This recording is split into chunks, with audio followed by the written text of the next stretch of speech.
ఇక సుచిత్ర భూ వివాదంలో రెవెన్యూ అధికారులు సర్వే పూర్తి చేశారు. సర్వే నెంబర్ 82, 83లో సర్వే చేసి రెవెన్యూ అధికారులు హద్దులు గుర్తించారు. ఇవాళ సర్వే రిపోర్ట్ను పోలీసులకు కుత్బుల్లాపూర్ తహసీల్దార్ రెహమాన్ అందించనున్నారు. రెండు వర్గాల డాక్యుమెంట్స్ వివరాలు కావాలని సబ్ రిజిస్టర్ కు పోలీసులు లెటర్ రాశారు. మరోవైపు మాజీ మంత్రి మల్లారెడ్డి సీఎం రేవంత్ రెడ్డి అపాయింట్మెంట్ కోరారు. సీఎంను కలిసిన తర్వాత అన్ని వివరాలు చెప్తారని ఆయన నిన్న చెప్పారు.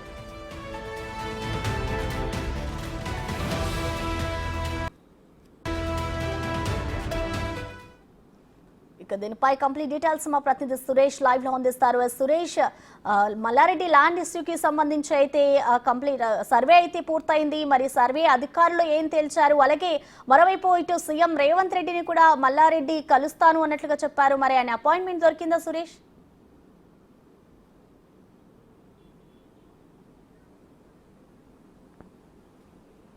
ఏదైతే సుచిత్రలోని సర్వే నెంబర్ 82కు సంబంధించిన భూమిలో తనకు సంబంధించి 2 ఎకరాలు 20 గుంటల భూమి ఉంది తన కాంపౌండ్ వాల్ పరిధిలో అని చెప్పేసి మల్లారెడ్డి చెప్తున్నారు. కానీ అదే సర్వే నెంబర్లో 4000 గజాలు 7 మంది కలిసి కొనుగోలు చేశామని చెప్పేసి శ్రీనివాస్ రెడ్డికి సంబంధించిన ఆయన చెప్తున్నారు. ఇద్దరి మధ్య డిస్ప్యూట్స్ నడుస్తుంది కాబట్టి అసలు ఈ ల్యాండ్ రికార్డ్స్ని ముందుగా రెవెన్యూ అధికారులు పరిశీలిస్తున్నారు. దీనికి సంబంధించి నిన్న రెవెన్యూ అధికారుల ఆధ్వర్యంలోనే కుబ్దుల్లాపూర్ తహసీల్దార్ రెహమాన్ సమక్షంలో సర్వే నిర్వహించారు.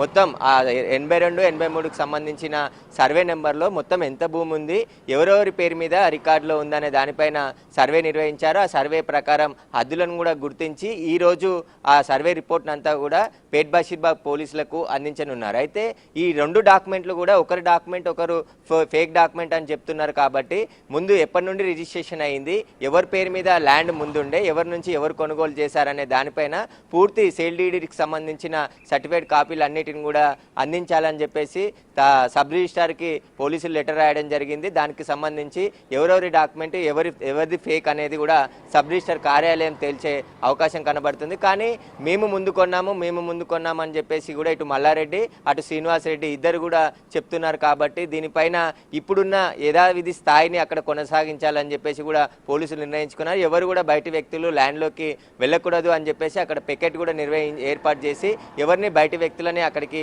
అలో చేస్తలేరు. ఇప్పుడు రెవెన్యూ అధికారులు ఎలాంటి సర్వే రిపోర్ట్లో ఏమందించారు, దానికి సంబంధించి ఆ రిపోర్ట్లో ఎక్కడ హద్దులు గుర్తించారు, ఎవరి భూమి, ఎందుకంటే 82 సర్వే నెంబర్లో ఎంత భూమి ఉంది, ఎవరిది అనే దానిపైన కూడా పూర్తి ఆధారాలతో సహా రిపోర్టు తయారు చేయనున్నారు. దీనికి సంబంధించిన తహసీల్దార్ ఎలాంటి రిపోర్టు పోలీసులకు అందిస్తాడనేది కూడా ఇప్పుడు చాలా కీలకంగా మారింది. ఎందుకంటే మల్లారెడ్డికి సంబంధించిన భూ వివాదం ఆయన గతంలో కూడా ఆయన మంత్రిగా పనిచేసిన సమయంలో కూడా ఆయన పైన చాలా ఆరోపణలు వచ్చాయి. దానికి సంబంధించి కబ్జాలు చేశాడని చెప్పేసి చాలా మంది ఆరోపించారు. కానీ ఇప్పుడు మళ్ళీ సుచిత్రలో ముందు ల్యాండ్ అంతా కూడా షాపింగ్ మాల్ అన్ని కూడా వాళ్ళ పేరు మీద ఉన్నాయి. కాబట్టి వెనకాల ఖాళీ స్థలం మల్లారెడ్డి కావాలని కబ్జా చేసి మమ్మల్ని బెదిరింపులకు గురి చేస్తున్నాడని చెప్పేసి కూడా శ్రీనివాస్ రెడ్డి చెప్తున్నారు. కాబట్టి ఇద్దరు ఇచ్చిన ఫిర్యాదులని కేసు నమోదు చేసి పేట్ బషీర్బాగ్ పోలీసులు దర్యాప్తు చేస్తున్నారు. దానికి సంబంధించి విచారణ కొనసాగుతుందని చెప్పేసి కూడా వారు చెప్తున్నారు. కాబట్టి ఇప్పుడు ఏం రిపోర్ట్ ఇస్తారనేది కూడా చాలా కీలకంగా ఉంది. అదేవిధంగా